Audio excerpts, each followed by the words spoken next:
such a big part of the Kronos Quartet sort of musical life and legacy is the commissions, the works that the quartet has commissioned. How do you know who to commission from? How do you know, a piece that you just have a visuals of, you just have the music? How do you know which one is going to be good? I'm sure I can imagine a lot of composers, offering your quartet their compositions. How do you get to choose stuff that really speaks to you the same way that you're, talking about those works? Mhm. Well, in any conversation with anybody, I mean, all you can do is um, use your intuition, your instinct, your hunches. Um, I mean, I think that I've been really lucky, and I think Kronos has been really lucky that so many of the pieces that we have commissioned have um, elevated not only us, but the art form that we're a part of. I spend hours every day exploring the world of music, listening to composers I've never heard, listening to instruments that I hadn't heard before, or voices, or types of voices, or genres that, for me, the world of music is so fascinating, and anybody that tells you they know everything about music is sadly mistaken. There's not a day that goes by that I don't run into a composer I've never heard of. Could be living right here in San Francisco. You know what I mean? It's like music. Um, one of the things about it is that it works in real time, and so each of us only has 24 hours a day to listen to music.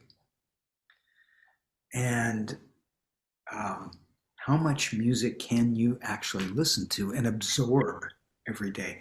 It's not that much, really. And so when you think about uh, every society that I can think of has music. I think there's only one religion in the world that doesn't have music, and most weddings, most funerals, most gatherings have some form of music. Every country I can think of has specific instruments that have uh, been developed over centuries, and that influence kind of the sound of each culture. How fabulous is that? It's so off the charts. How could anybody not want to be a musician? I don't get it, I don't get it. And then there's the string quartet, the string quartet. I mean, um, when you stop and think about it, what Haydn did is so off the charts, unbelievable. Basically, kind of single-handedly creating this art form, and just, through daily practice, he just got stronger and stronger. I mean, his works, and so many of them are just incredibly wonderful pieces of music. And then you think about it, okay, and then there's Mozart. Mozart. And then there's Beethoven, okay? And then there's Schubert, right? Okay, and at age 14, those were the composers of string quartet music that I knew about. The only ones, really, that I'd heard. And I was walking by our family globe of globe of the world. Mhm. And I realized, all of these guys lived in or very near the same city, Yeah. you know. And all you have to do is look at the globe and see how many other cities there are in the world and how many other countries. And okay, so those four composers who created, when you think about it, in probably less than 70 years, created this foundation that every string quartet player in the world um, is able to stand on, that incredible foundation of inspiration and humanity and uh, I mean the internal reflection that so many of the works of those four founding fathers gave us is just awesome. Mhm. It's something that humanity should celebrate, I think. And anybody that plays string quartets, I always say, well, I have my inner Haydn, and when my inner Haydn is smiling, I know things are. I know the music is really happening, Yeah. And when Kronos finally played at the Esterhazy Palace, there was pressure. Well, are you going to play Haydn? Are you going to play Haydn? No, we're not going to play Haydn. We're going to play Haydn's great, great, great, great grandchildren, and Yeah. we're going to play music that Haydn would probably love, and he would want to absorb some of the influences that exist now and that you can have contact with. Musicians have always been curious, like, what else is there out there? What else is making sound?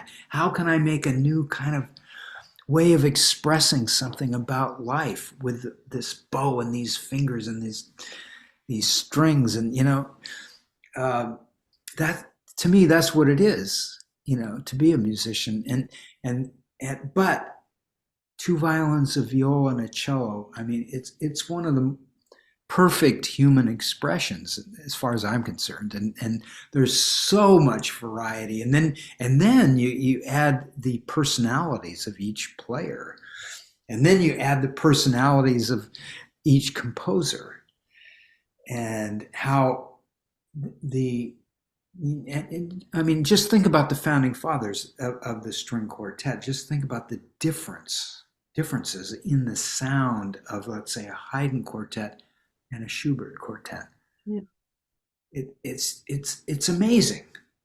I mean, they all have the same 16 strings. They have the same notes, right?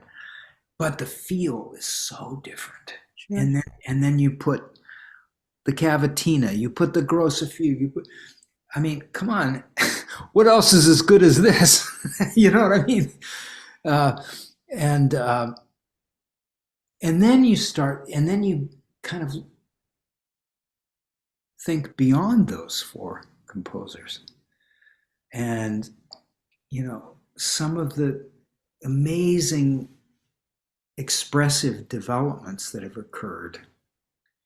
And when Kronos first started out, I mean, Bartok had only been dead for less than 30 years. Shostakovich was still alive. Yeah, that's incredible. And so Webern died the same year Bartok did. Mm-hmm. And so this was not as old of music as it is now. Yeah. What I began to realize when I was thinking about what Kronos would play at the Esterhazy Palace about 8 or 9 years ago, I realized, well, look, there were no female composers writing string quartets that I know of in Vienna, Austria, between, let's say, 1770 and 1828, the year Schubert died. Okay, well, we're going to start with the female composer. And there were no African musicians or African American musicians. Okay, we're going to start with an African American female composer. Mm. So what I wanted to do was just bring some elements into this art form and take them home to the Esterhazy Palace, right? And you can kind of, if you want, you could almost think of, well, that's what Kronos has tried to do for the last 50 years, really, is um, I want to explore the world through the medium of the string quartet. I want to explore life, and I want to bring elements in to this art form because it's so human and it can be so expressive. I want to bring elements in that maybe can be important for our future as a species, that maybe can offer certain directions for possibilities. You know, when we started working with Terry Riley in 1979, it was really clear to me that Terry was able to bring sounds and musical colors together that nobody else had ever brought into this art form. And, you know, we just played the American premiere of his most recent piece Saturday night. And he's still doing it. You know, he's still doing it. He's 88 years old right now. And in a certain way, music doesn't observe time. Mm-hmm. Some people think it's all about time. Well, in another way, it's sort of outside of time. And somebody like Terry Riley is eternally youthful because he's just dealing with pure expression, you know. Yeah. It's like the world of music is like this great big crayon box of crayons. And you can be 120 and you can still play with your crayons if you want to, you know. Sure, it's like Haydn when he was writing Opus 77, you know, feeling that he's, you know, full of energy and no matter how old he is. Yeah. Opus 77 number 1 is one of my favorite quartets. You were talking about you sort of this visceral feeling that you remember from the Opus 127 E flat chord, and I was immediately it brought me back to sort of my first experience of sort of where I solidified my visceral feeling of what a string quartet sound is, and that's the second movement of Opus 77 number 1, which is incidentally also in E flat major. Ah, That's there's something that's a great key, isn't something it? about that sonority that just is Yeah. so there's a ring around that chord in a string quartet. I don't know what it is. I think it's the open G string, maybe. There's something about that chord. Well, listen to the Budapest recording, and the one you have to listen to is from 1961. Listen to the balance of that opening Yeah. chord. Yeah. It's the second violin, Alexander Schneider. The way he played that note is so great. God, it's you know, yeah. Very difficult to do because you don't have a finger. And so I play second violin in that piece. So it was always a challenging thing. How do you match everybody else while still doing Yeah. it?